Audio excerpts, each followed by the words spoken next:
guys, mayam punumakpu Emputinaugi channel da amuka taram nokchari. Ngasidi weather si yam inge aduna Emputinau si inge habitare. Aduna alumma kanya malit sile. Ado ko Assam da ako se pork se asiga pangkho ka sai ba ko. Pork se ko gi Assamese ta gahori hai ba ko. Oksa se gahori aru kosu gai jamina asi mogi habit chana bi ni habitare adu Manipur da di maximum mina pangkho ka sini bari ektoram da kamai sa doiba leng dra as ango phoi dong ne Emputinau je nate sar gam tang ing view adu gi react to same to ba laiba akoi gi Suraj khoina jo ade gai di mayam jina guesting je ko aduna pork cha da ba mi di aina jo hana hajagi baduni hangoi bi kano video ignore to thokpiu ai gi favorite pork ni ase pork cha do ni ko ada Muslim community chininaw sing adu ga pork cha da ba koi ba hangoi ba video adum ignore to thokpiu nungai ta to bi kano acha wari makha da re ko aduna aina haise pork to ai foreign thongge chara kanda hairo hawi hauti de ko ana aina madu komai thongge habada horen haifetang ucharake aduga ai jojing mapana pham lebo moina angang saraga kyana to le habata game sana le akoi gugu ga Suraj ka abungo ga aduga somda imana kan to umo ngarang na han gido amka masidai ji ko hona le baba na somda le re pabung baba de pakhang ma saya male ado ai se hujik moi gi game sorok ta sanai je chunda khoi ga ko angang singa moi game sanai je myam ulak ke ba aduga ai kamai chakani kangbra ai kamai chali ha je set rok ke ba sigu matanga ai karam na handle taw ai baba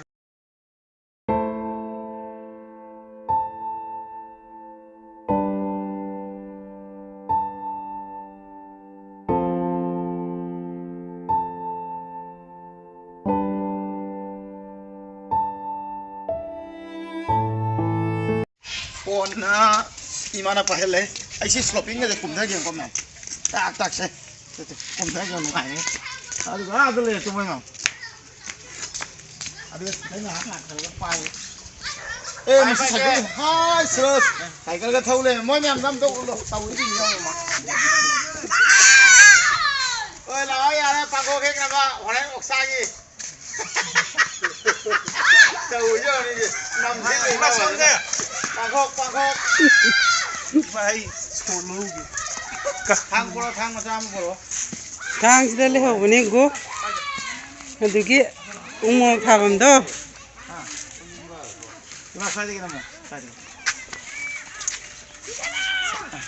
kari na hai kai sana mi na noi ai se kai sana mi no bo angang masa sing kai sana no ai yau nang yau no ab sing kai bi cycle bang ka nai no ai gi ne gugu da thang lo thang ale pangkok len ni sai de gi moi thien ge ba ko ima la nang pai wala mani ado do hawi do makha de ekdam pura makhong de le loi ma khara ullo lelan ba hau gare pangkho ima kaksing ima na khalli abunga du yaw selo pangkok thiu khara asang asang thiro mura ju kaisu kai de amu bodu ju mix to ju kaisu kai de sina khoi pukhri ngasi di pra nong thi bange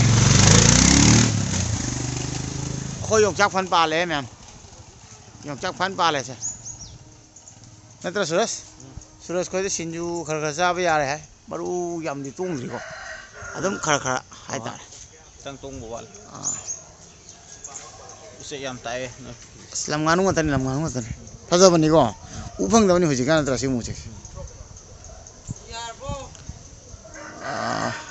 cha ne ade ki danga sebra ki tang wat ka ne kilo di ha ikai ba wa ma kai da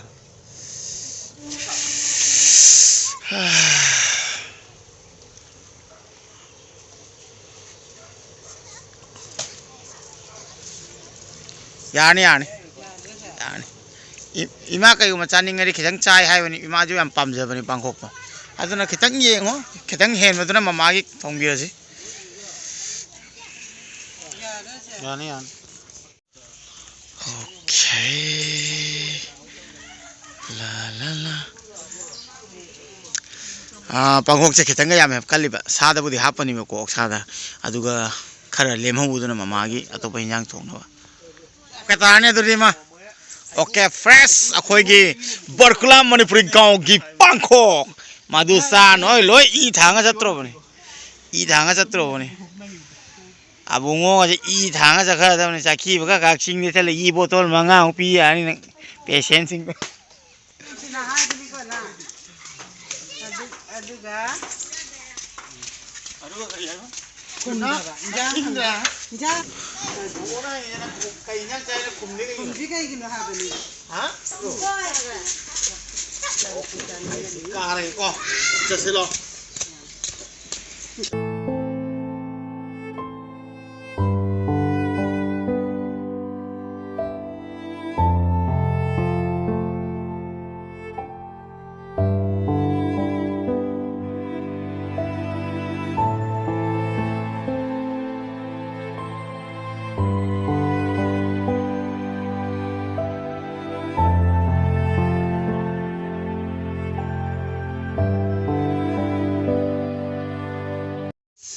Suraska, ano yung talaga oksa lang yun, aduga ko rin kung ano naman siya. Yan. Sumabot siya ano.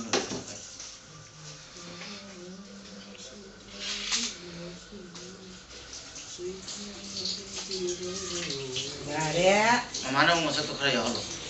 yaw idi Mamana man bagi ako gi pangkok siya. Adana, adaw ko taman niya tayo bahawsa ko. Atau naman di halo. pangko ba upat ni Aduga somna na ako guguna keno asam mana kan yaw di pala mamana khangong dana ako mana da thakki ba da adana somna ato ko jane okay lo ready le okay na tita okay guys pangko ready le aduga hutik ai master oil khara hape ta ako master oil je hape manam kai na kana min da ga ok thoi si concept se ko gi Asamistic concept of home and a Apogi Hagi Hangam Marugi Manam di Mahaudo at the Machan Nora, Bangkok to Nopokana. Okay, Masai Tau talks about Mahau to Maliva. Aduga Masigi Mana plus or Toko Mahau to Maliva. I do nay her a happy habitat. I found the farm and I'm house. I do go see a point of the kilo happening. I do Matanta, but don't want to visit the Yamai Machan. Makata okay. Sida chanam leire, sing leire, kilau leire mok leire. Sing jadi kayak mau itu ya udah deh. Sing jadi kayak cok lau nih. Kau kan sing susah lagi. Ayo tuh dia aku tahu dia kalau salah mana kiloan apa nih.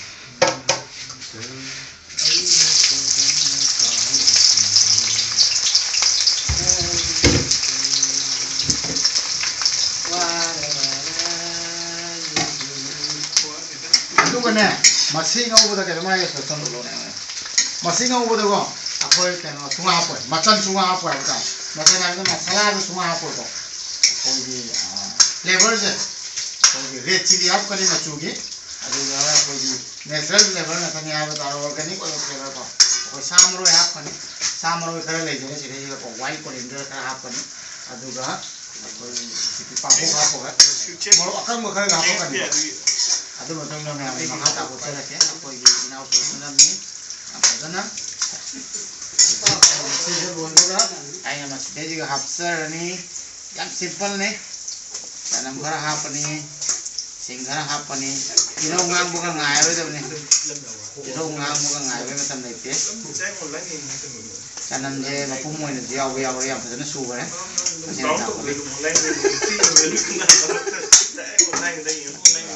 Apa lagi masih lo dalam dan mobil kok, lagi nanti cak ni, cak hari ni, awal macam nang gani mah, masih lo dalam dan mobil, aduh, tengah ni nasi, masih ini tu je kita enggak kita ayam ada, okay, apa lagi kilau canam je, macam je kalau konten yang ada, masih kalau itu tak ni mah, aduh macam ni aku ni hap tu je masih je juga. Apogi mau akang boleh deh kok kan, ya mau akang boleh kalau hap ya, ate pergi kalau hap sih nanti kok. Aduh macam dah aku ina, sama aja, kau nanti tega apa ya pak, sama aja semuanya hap sih lagi. white coriander aduga masi among ngakang ngobiyo yam hawado manbra comment haibiro aduga moi pijare matuna koigi naw production kari hayenga okay si ngakta ungka kitang khak sije pathana bango siko ako kupsile thamgani adu pauta ungka ngai ni sa hap so yam simple na myam recipe okay okay myam hangdo ye ngasi se mana tu sing lo so si ngase myam kabu kabu mulle mai di pra lo ni ko pajik sa hap pajik ko ma sa ap chara ke myam sa kilo ni ne okay adu matunga ako masi kola si ko pajik mai khara lekhat pa yare mai sa lekhat ti ne pajik aduga masi ma ngau si ne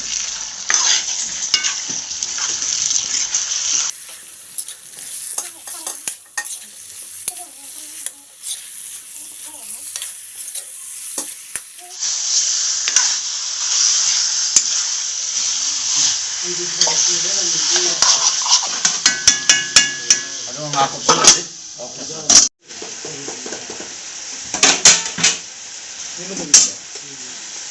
ungkara apa sih myam ungkara apa sih kara chamchak na apu thumje abadi yak le no ta chammadana pai ko kona tannaga chamme ajo apa ya ko yak ani pai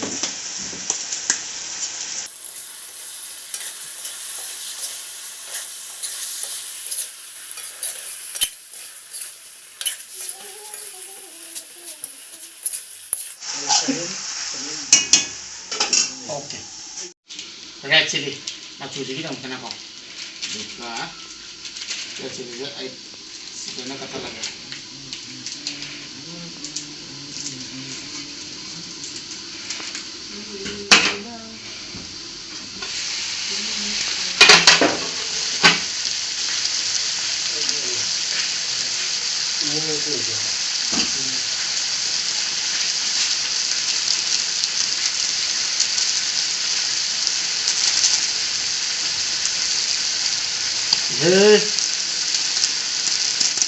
red chili je makudi hapoi ko apa soy yang jauh ini loh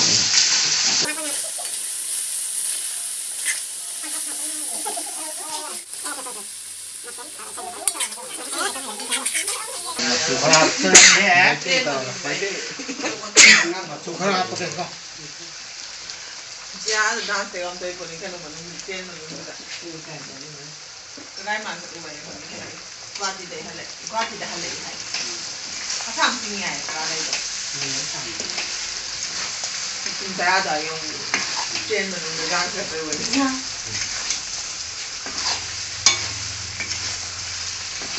Kalau kamu kupas sih, ada kembali jangan tapi ada kok. Nampak orang ni kan? Okay. Kupas. Aku kapan ni kok? Aduh, enggak. Maka tahu. Potato apa ni? Alu apa ni? Aduh, aku kapan ni aduh. Saya kamu tangkap sini ni. Last time bomina kayaknya tahu isinya naya ni. Kita tangkap sini je. Tapi patah itu ni. Mau itu tu fixing tu.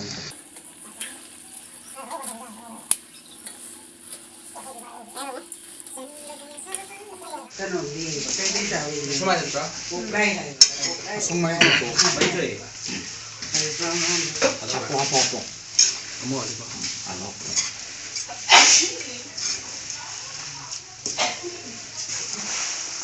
Ada amuk sih. Maisa. Okay, ma'am. Jadi aku kerjanya apa dah? Mesti isi apa ni kak? Mahiratan. Ada macam dah. Apa tahu ma'am ada ni biru. Mahise. Kerja apa ni kak? Kalau aku ni apa? Mahise kerja apa ni?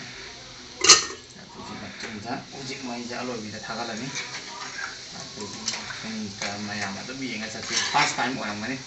Aku ini kopi kamu kah? Oh, anak kami orang beli apa ni? Ayah tahu dah, ayah hana tu ni tahu kat ni kono sar kan mau kamu lagi, sar kita. Kalau masih kupsil lagi apa uzek, kupsil lagi, kamu nanti ni apa sana? Okay,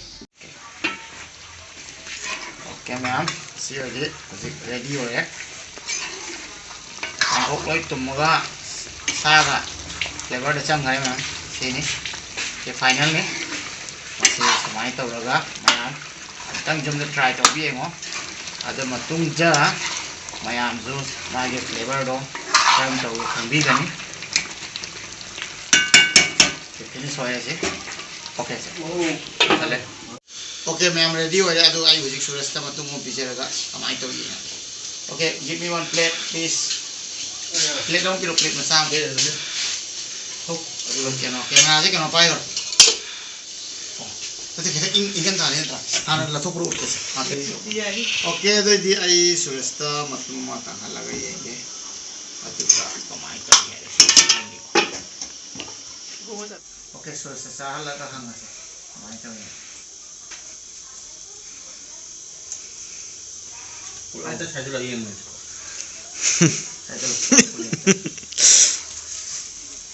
kamai tuh nang Manipur ini mana pangkok pas time yang selesai ini kamai na hau ya jenis na Kau nggak mau juga mau tunggal sih nak level dong level mau boleh Mình trong tất test tao video hau ya hậu ấy anh là tao rồi làm trong tất test tao video cái hậu nhau kia đâu ado aina suresta wari sana scripted tau bara te ko hau ni ga haji le na me am thong wa de sa bi en xem bây giờ nó hậu có test tao video ado ni si tau la Vâng.